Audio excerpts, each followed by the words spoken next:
Bapak, Ibu, Saudara sekalian, selamat malam.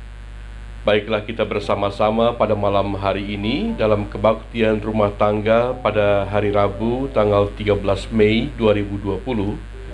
Kembali kita akan bersatu hati membaca serta merenungkan firman Tuhan. Dan dalam kesempatan ini pembacaan akan diambil dari surat 1 Petrus pasal 2 ayat yang pertama sampai ayat yang ke-10. 1 Petrus pasal 2 ayat yang pertama sampai 10. Namun sebelumnya, mari kita bersatu hati dalam doa. Mari kita berdoa. Bapa di sorga, segala pujian, syukur, dan hormat hanya kami naikkan kepadamu, karena Engkau Allah yang sungguh luar biasa, yang senantiasa memeliharakan kehidupan kami. Dan pada saat ini Bapa, kami bersama-sama bersatu hati untuk kembali membaca serta merenungkan bagian firman-Mu yang kudus. Kami hendak membacanya dan juga kami hendak mengingat-ingat apa yang Engkau kehendaki dalam kehidupan kami. Dan biarlah firman Tuhan ini boleh menjadi landasan ketika kami berhadapan dengan situasi nyata hidup ini yang bahkan seringkali menekan dan mengguncangkan iman percaya kami. Biarlah firman-Mu ini boleh menjadi sumber kekuatan bagi kami sekalian. Bersabdalah Tuhan, kami siap untuk mendengarkannya. Amin. 1 Petrus pasal 2 ayat yang pertama sampai ayat yang ke-10 di bawah judul perikop Yesus Kristus batu penjuru. Karena itu buanglah segala kejahatan dan tipu muslihat dan segala macam kemunafikan, kedengkian dan fitnah, dan jadilah sama seperti bayi yang baru lahir, yang selalu ingin akan air susu yang murni dan yang rohani, supaya olehnya kamu bertumbuh dan beroleh keselamatan, jika kamu benar-benar telah mengecap kebaikan Tuhan. Dan datanglah kepadanya batu yang hidup itu, yang memang dibuang oleh manusia, tetapi yang dipilih dan dihormati di hadirat Allah. Dan biarlah kamu juga dipergunakan sebagai batu hidup untuk pembangunan suatu rumah rohani, bagi suatu imamat kudus, untuk mempersembahkan persembahan rohani yang karena Yesus Kristus berkenan kepada Allah. Sebab ada tertulis dalam kitab suci, sesungguhnya aku meletakkan di Sion sebuah batu yang terpilih, sebuah batu penjuru yang mahal, dan siapa yang percaya kepadanya tidak akan dipermalukan.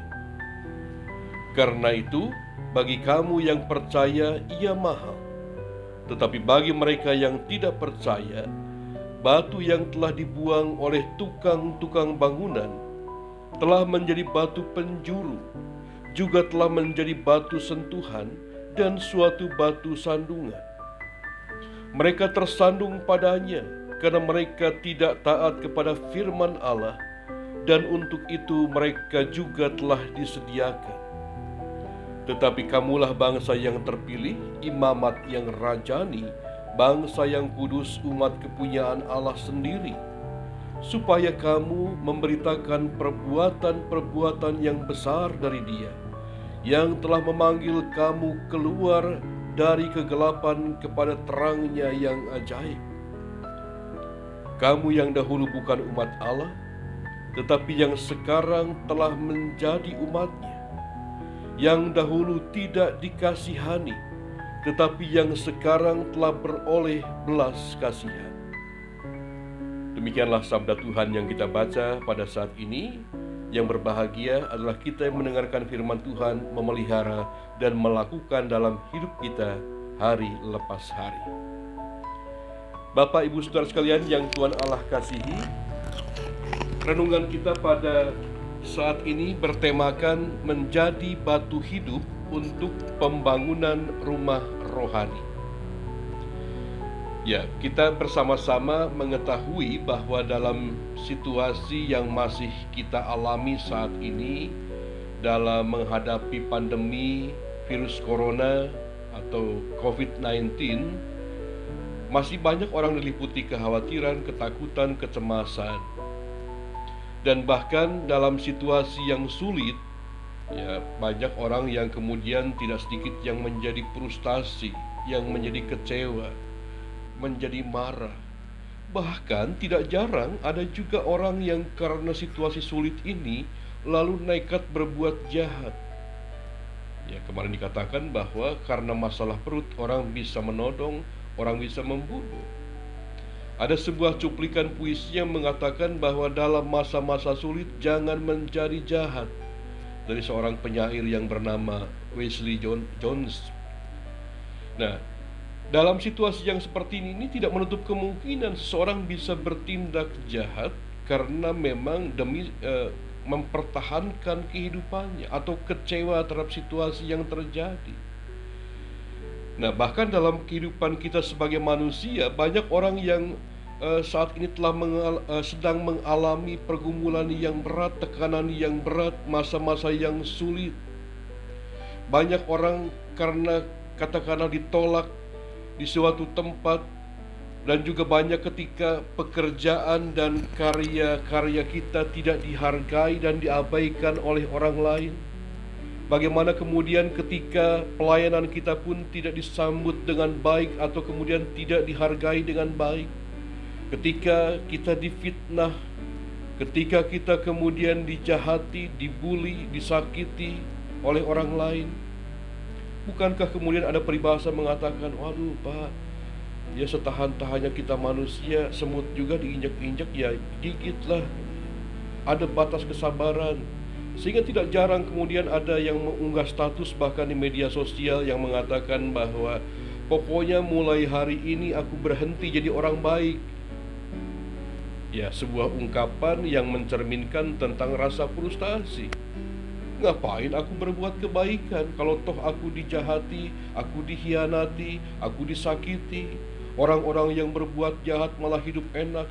Koruptor bisa kemudian hidup menikmati hasil korupsinya, bahkan sampai ada yang 7 turunan. Lah aku yang kerja baik-baik nggak dihargai dan sebagainya. Orang bisa kecewa. Nah, sidang jemaat yang Tuhan Allah kasihi, ini situasi yang nyata yang kita alami saat ini. Banyak orang kesulitan. Tapi yang menjadi pengingatan bagi kita melalui firman Tuhan yang kita baca pada saat ini, melalui 1 Petrus pasalnya yang kedua, ayat 1-10 ini, apakah karena kesulitan yang kita alami kita harus berbuat jahat? Apakah kemudian kita harus meninggalkan kebaikan? Dan apakah tindakan itu bisa dibenarkan dalam kacamata pandang iman percaya kita? Nah, sedang jemaat yang Tuhan Allah kasih, setidaknya pembacaan kita mengingatkan 2 perkara penting bagi kita dalam menghadapi situasi yang sulit yang kita alami. Hal yang pertama patut kita catat adalah diingatkan oleh Petrus kepada jemaat yang mengalami kesulitan saat itu, yaitu tentang bagaimana umat dalam tekanan, penderitaan, kesulitan yang dialami hendaknya seperti seorang bayi yang baru lahir, yang senantiasa rindu akan susu murni yang rohani, yang senantiasa memberikan pertumbuhan yang sehat. Ini merupakan sebuah ungkapan Petrus yang mengingatkan jemaat bahwa jangan berhenti berbuat kebaikan, dan tinggalkanlah serta tanggalkanlah kejahatan.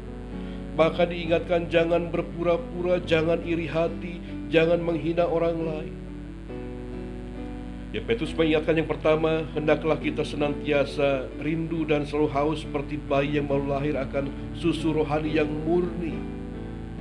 Dan susu rohani yang murni ini tidak lain adalah firman Allah yang menjadi asupan makanan rohani kita, yang akan menumbuhkan spiritualitas kita. Bahkan di tengah-tengah kesulitan hidup sekalipun, firman Tuhan ini akan menjadi sebuah makanan yang terus-menerus mengingatkan kita akan apa yang Allah kehendaki. Ini hal yang pertama yang Rasul Petrus ingatkan kepada jemaat pada saat itu. Nah, bahkan sebaliknya ketika dalam masa sulit yang mereka alami, kemudian jemaat atau umat bersikap pasif, dan kemudian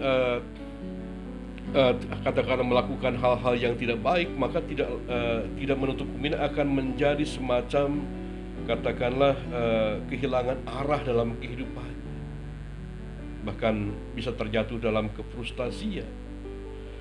Nah, hal yang kedua yang ingin Petrus ingatkan kepada umat pada saat itu yaitu tentang bagaimana bahwa umat diharapkan tetap meneladani sikap Kristus.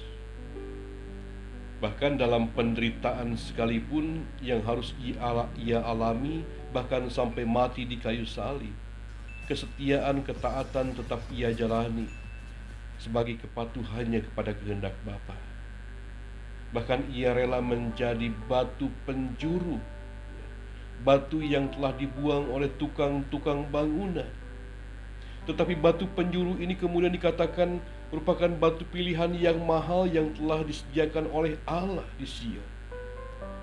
Nah, Bapak Ibu tahu dalam istilah bangunan, ketika ada peletakan batu pertama sebuah bangunan, biasanya batu yang akan diletakkan itu batu apa?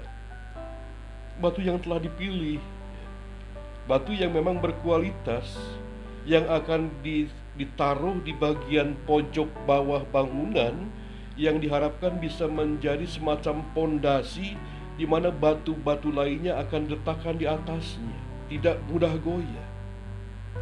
Yesus sebagai batu penjuru, yang di atasnya kita menjadi batu-batu hidup. Ini yang ingin coba Petrus maksudkan dan ingatkan kepada jemaat pada saat itu. Bagaimana kemudian kita melihat kita harus mengikuti teladan Kristus. Dan juga dalam membangun iman percaya kita, Yesus Kristus adalah pondasi yang kuat. Dan kemudian pondasi yang kokoh yang telah dipilih dengan harga yang mahal. Dan sehingga kita dikatakan pembacaan kita menjadi batu-batu untuk pembangunan rumah rohani. Jadi Kristuslah jadi patokan utamanya. Ia yang memegang kendali atas hidup kita. Ia yang menjadi pondasi dalam hidup kita. Oleh karena itu dalam pembacaan kita hendak diingatkan bahwa Yesus adalah prioritas utama dalam hidup kita. Kemana Yesus mengarahkan kita, kesitulah kita harus melangkah. Apa yang ia teladankan, bahkan ketika ia menderita sekalipun, ya kita pun harus berani rela menderita. Kalau karena kebenaran, kalau karena kebaikan. Karena itu yang diteladankan oleh Kristus. Ya, seperti Kristus telah menderita di tengah-tengah dunia ini, juga kita harus memikul salibnya dengan tetap beriman teguh, dengan tetap percaya, dengan tetap katakanlah setia melakukan tugas tanggung jawab yang harus kita lakukan. Jangan pernah biarkan penderitaan di tengah-tengah kesulitan yang kita alami saat ini, dan juga bahkan pergumulan-pergumulan yang kita alami saat ini meruntuhkan bangunan iman kita. Kristus menghendaki agar kita tetap setia, tetap taat, dengan satu keyakinan bahwa Allah tidak pernah membiarkan kita dalam penderitaan yang kita alami. Dan jangan pernah tergoda untuk berbuat kejahatan, sekalipun situasi sulit ya, mengepung kehidupan kita. Tetaplah berbuat kebaikan. Tuhan sudah menyediakan segala perkara yang terbaik untuk kita. Ketika di tengah-tengah kesulitan sekalipun, kita masih mampu memperhatikan orang-orang di sekitar kita. Sebagai gerejanya pun, baiklah kita sebagai jemaat Tuhan juga melakukan yang terbaik, sekecil apapun juga. Saya yakin dan percaya bahwa ada berkat-berkat Tuhan yang terus mengalir dalam kehidupan kita. Jangan pernah takut gereja rugi. Jangan pernah takut kemudian orang percaya akan kemudian bangkrut karena kemudian kita memberikan kepada sesama kita. Jangan pernah berpikir demikian. Tuhanlah sumber berkat. Tuhanlah sumber segala-galanya dalam kehidupan kita. Yakin dan percaya, Tuhan senantiasa memberkati kita.